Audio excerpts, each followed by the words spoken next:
that it wasn't his fault. He still needed to perform these acts to wash away the stain of these violent acts that he committed. The quest for redemption begins with the first labor, to kill a savage beast that symbolizes mankind's animal instincts, the lion of Nemea.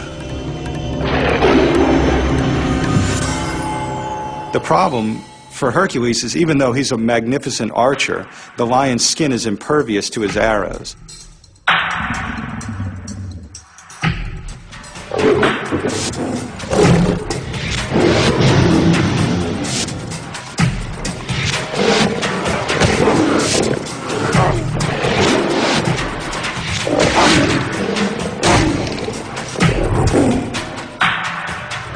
So it's only through brute strength that he manages to overcome the lion.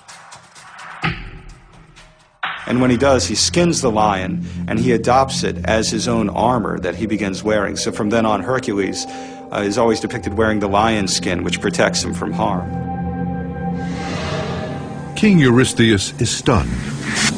He thought Hercules' first labor would be his last. Now he lays out a series of even more monstrous challenges, sure to put an end to the hero. A theme becomes evident in these early labors. It's man versus nature. The ancient Greeks viewed nature as a scary place. They wanted to live in harmony with it. But nature was a bitch that if you didn't watch would kill you. And that was their view. They did not have a romantic view of nature. There are a few great heroes, Hercules is prominent among them, who can tame nature, who can actually bring it under control. And this is the mark of a truly great hero, to bring this unstoppable force to heed. The second labor challenges Hercules to kill another monstrous freak of nature. The dreaded nine-headed Hydra, a poison-spitting serpent that devours men in one bite. Hercules draws his sword and attacks. He slices through one of the Hydra's necks. Then another, decapitating the monster one head at a time. But as soon as each head is cut off, two more grow in its place. This represents the human lust for pleasure, which the Greeks believed to be unkillable. The more you attack it, the more you cut its heads off, the more heads you have to deal with. Hercules needs a new strategy. Against this enemy, his success hinges on more than muscle. Hercules grabs a torch and scorches the skin of the beast. He comes up with the idea of burning off the stumps to cauterize the neck so that a head can't grow back in there. With a final thrust, Hercules severs the last head from the body. It is a stunning triumph of man over monster. So after he's slain the Hydra, Hercules dips his arrows into the blood of the Hydra, and from then on he has poison arrows. Our word toxic, meaning poisonous, comes from the Greek word toxon, which is a bow that you fire arrows with. And so toxikos in Greek simply means relating to the bow. So it's a strange word in English because it preserves the legend of Hercules inside the word. Two labors conquered. Like a fighter in training, Hercules is honing the skills necessary to survive in a hostile world. Physical strength, mental toughness, and relentless endurance. In these labors, Hercules is overcoming evil, and he comes as an avenger and a bringer of justice. In his next two labors, Hercules conquers another pair of nature's most formidable beasts. The golden stag of Artemis, an animal so fast it could outrun an arrow in flight. And a vicious man-eating boar, a monster Hercules manages to capture alive. Eurystheus, who set him these tasks, never expected any of them to be accomplished. So we start to see Hercules as the prototypical superhuman. He seems unstoppable at this point. To break the hero's momentum, King Eurystheus tries changing tactics. He introduces a different kind of natural obstacle: raw sewage. For his fifth labor, Hercules must take on a dirty job that symbolizes the foul side of human nature. He must clean out a massive complex of manure-filled stables. Now, this labor is different from the others because it involves menial labor in a way that Hercules hadn't really submitted to before. In the earlier labors, he has to slay beasts that are ravaging the countryside, and he's trying to protect human beings or to promote civilization. But in this one, it's simply a matter of cleaning dung out of a stable that hasn't been cleaned in many years. And he has one day to accomplish the task. Hercules notices that these repulsive stables lie between two powerful rivers, and he gets an idea. What he does is, using his great strength, he diverts two different rivers and have them flood into the stables and flush everything out.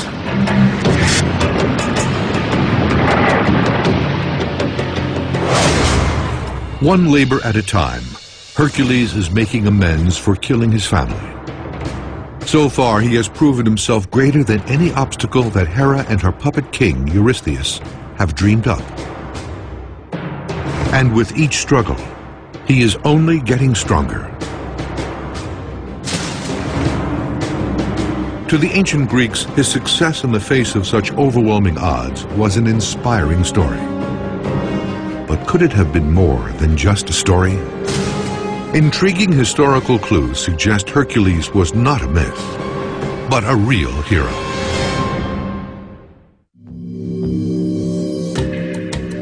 Hercules is mythology's ultimate superhero.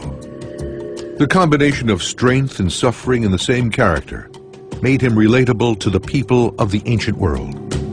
They saw in Hercules a hero to be both pitied and admired, someone whose tragic story was connected to their own reality. Myths reflect historical events that have long since been passed. So they are a kind of code and an ancient history that gets passed down from generation to generation. The stories of Hercules come together from people getting together in different cultures and sharing their own tales of local heroes that they know who overcome great difficulties. And as they share these stories, they start to realize, wait a minute, our strongman seems to be a little bit like your strongman. And then the traditions all weave together. In ancient Greece, Hercules was the model for the ideal man. But did he actually exist? It might be possible that behind each of these great Greek heroes there is some single historical figure, but history has frustrated all of our attempts to find and locate the actual persons. Some versions of the Hercules myth say his family came from a Greek settlement called Tiryns. And ancient sources suggest it was once home to a real warrior who was renowned for his great strength and even thought to have a direct connection to the gods. This warrior, whose name is lost to history, served the ruler of a powerful kingdom called Mycenae.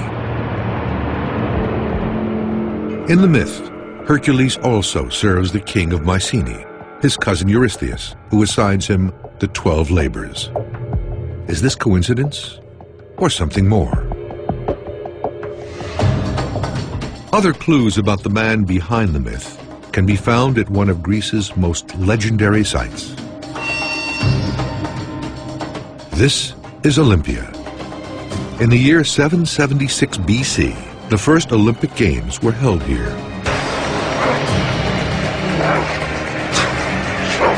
There were hundreds of games around the Greek world, but the Olympics were the finest and the most prestigious.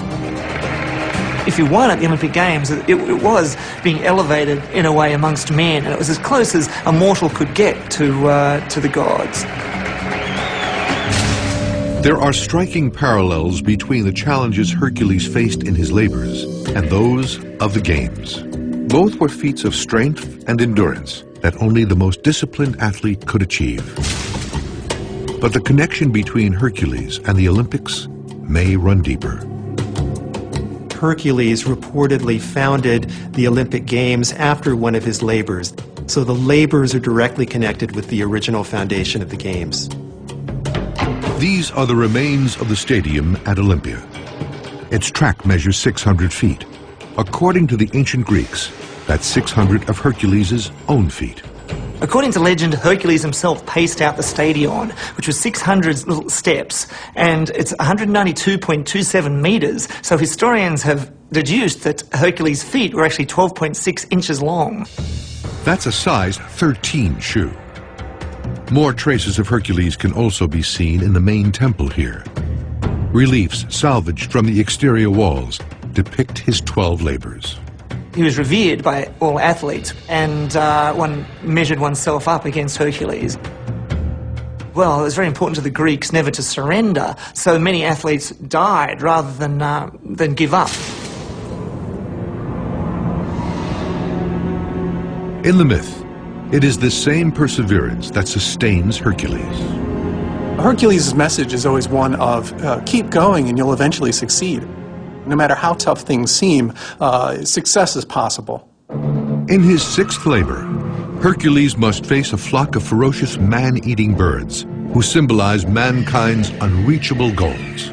He drives them off with his poisonous arrows and reaches an important milestone, the halfway mark in his 12 labors. But 6 more challenges still remain, and each one will only get tougher. His stepmother, Hera, will make sure of it. As the labors go on, they become more and more extreme, and they make him go to further and further and more mystical places.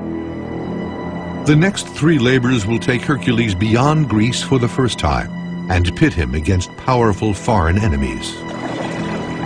Stories like these resonated with the ancient Greeks in an age when they were anxious to expand their empire. The Greeks, pressed by land hunger, are beginning to colonize as far out as the south of France, and they're sending colonies throughout the Mediterranean. And reports are coming back about various monsters or various things. For his 7th labor, Hercules travels to the island nation of Crete to find and capture the prized bull of the king, Minos. The bull is a code for Crete's dominance over mainland Greece at the time when the myth was created. In the late Bronze Age, Crete really was the most important power in that part of the Mediterranean. The places that in the classical period, like Athens and Sparta, which would have a lot of importance and would really become the most significant powers, really weren't anything very important at all. In fact, they had to pay tribute to Crete because it was the major power in the region. In the myth, Hercules is about to change that. He tracks down King Minos' bull, wrestles it into submission, and sails it back home. No longer will Greece answer to Crete. 7 labors down. With his conquest of the Cretan bull, Hercules has won his war against nature. Now it will be man versus man. In the earlier labors, Hercules was performing services that benefited mankind, ridding them of pests and beasts and these other various things. But at this point, we start to see a darker side of Hercules, and it maybe foreshadows things to come. In his next set of labors, Hercules confronts 2 foreign rulers who pose a threat to Greece. First, he targets Diomedes, the tyrannical king of Bastonia. Diomedes has trained his horses to eat the flesh of his enemies. Hercules makes him their next meal. This labor sent a powerful message to the ancient Greeks that the evil you create will ultimately destroy you. This is the first labor where Hercules actually kills someone. This is the pivotal moment for the first time that he's actually drawn human blood. The killing spree continues in his next labor.